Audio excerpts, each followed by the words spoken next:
Think and Grow Rich by Napoleon Hill. MINDPOWER. The man who thought his way. Truly, thoughts are things, and powerful things at that, when they are mixed with definiteness of purpose, persistence, and a burning desire for their translation into riches or other material objects. Edwin C. Barnes discovered how true it is that individuals really do think and grow rich. His discovery did not come about at one sitting.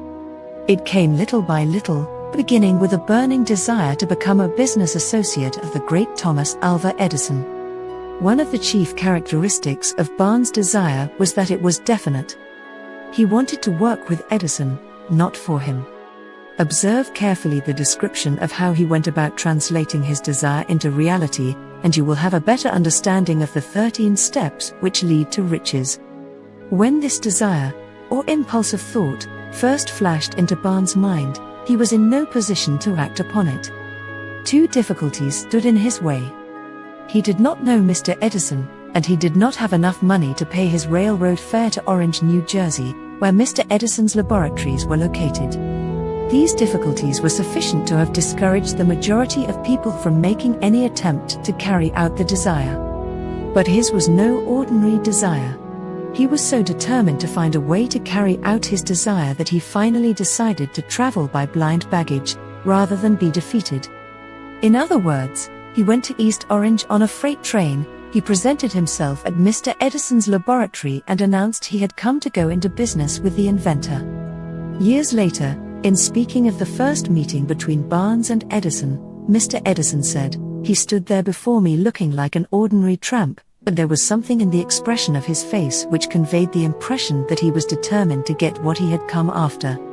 I had learned from years of experience with men that when a man really desires a thing so deeply that he is willing to stake his entire future on a single turn of the wheel in order to get it, he is sure to win. I gave him the opportunity he asked for because I saw he had made up his mind to stand by until he succeeded. Subsequent events proved that no mistake was made.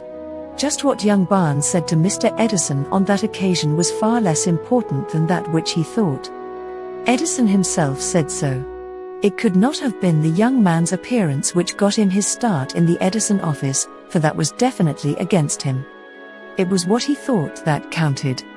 If the significance of this statement could be conveyed to the person who reads it, there would be no need for the remainder of this book. Barnes did not get his partnership with Edison on his first interview. He did get a chance to work in the Edison offices at a very nominal wage, doing work that was unimportant to Edison but most important to Barnes because it gave him an opportunity to display his merchandise where his intended partner could see it. Months went by. Apparently nothing happened to bring the coveted goal which Barnes had set up in his mind as his definite major purpose. But something important was happening in Barnes' mind. He was constantly intensifying his desire to become the business associate of Edison. Psychologists have correctly suggested that when one is truly ready for a thing, it puts in its appearance. Barnes was ready for a business association with Edison. Moreover, he was determined to remain ready until he got that which he was seeking. He did not say to himself, "Ah well, what's the use? I guess I'll change my mind and try for a sales job." But he did say, "I came here to go into business with Edison, and I'll accomplish this end if it takes the remainder of my life." He meant it.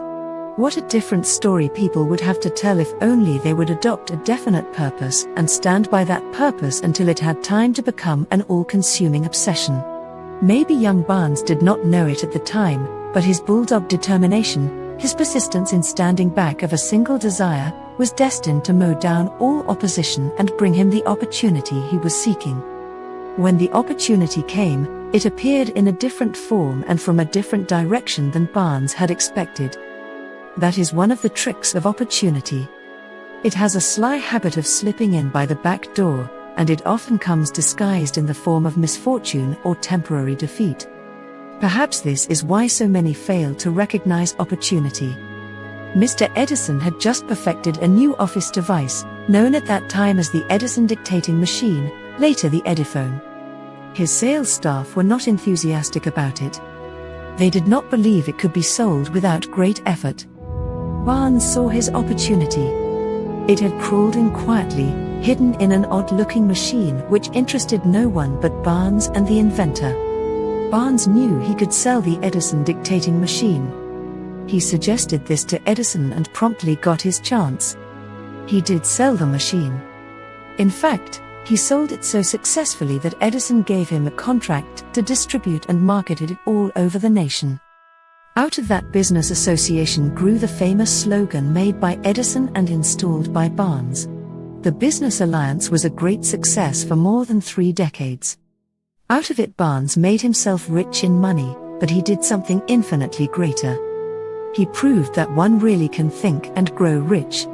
How much actual cash that original desire of Barnes was worth to him, I have no way of knowing. Perhaps it brought him $2 or $3 million, but the amount, whatever it may have been, was insignificant when compared to the far greater asset he acquired in the form of the definite knowledge that an intangible impulse of thought can be transmuted into its physical counterpart by the application of the known principles. 3 Barnes literally thought himself into a partnership with the great Edison. He thought himself into a fortune. He had nothing to start with except the capacity to know what he wanted and the determination to stand by that desire until he realized it. He had no money to begin with. He had but little education. He had no influence. But he did have initiative, faith, and the will to win. With these intangible forces he made himself #1 man with the greatest inventor who ever lived. 4. 3 feet from gold. Now let us look at a different situation and study someone who had plenty of tangible evidence of riches, but lost them, because he stopped 3 feet short of the goal he was seeking. One of the most common causes of failure is the habit of quitting when one is overtaken by temporary defeat. Every person is guilty of this mistake at one time or another. An uncle or R.U. Darby 5 was caught by gold fever in the gold rush days and went west to dig and grow rich. He had never heard that more gold has been mined from the human brain than has ever been taken from the earth. He staked a claim and went to work with pick and shovel. The going was hard, but his lust for gold was definite. After weeks of labor, he was rewarded by the discovery of the shining ore. He needed machinery to bring the ore to the surface. Quietly, he covered up the mine, retraced his footsteps to his home in Williamsburg, Maryland, and told his relatives and a few neighbors of the strike. They got together money for the needed machinery and had it shipped. The uncle and Darby went back to work the mine. The first car of ore was mined and shipped to a smelter. The returns proved they had one of the richest mines in Colorado. A few more cars of that ore would clear the debts. Then would come the big killing in profits. Down went the drills. Up went the hopes of Darby and uncle. Then something happened. The vein of gold ore disappeared. They had come to the end of the rainbow, and the pot of gold was no longer there. They drilled on, desperately trying to pick up the vein again, all to no avail. Finally, they decided to quit. They sold the machinery to a junkman for a few $100s and took the train back home. Some junkmen are dumb, but not this one. He called in a mining engineer to look at the mine and do a little calculating. The engineer advised that the project had failed because the owners were not familiar with fault lines. His calculations showed that the vein would be found just 3 feet from where the Darbys had stopped drilling. That is exactly where it was found.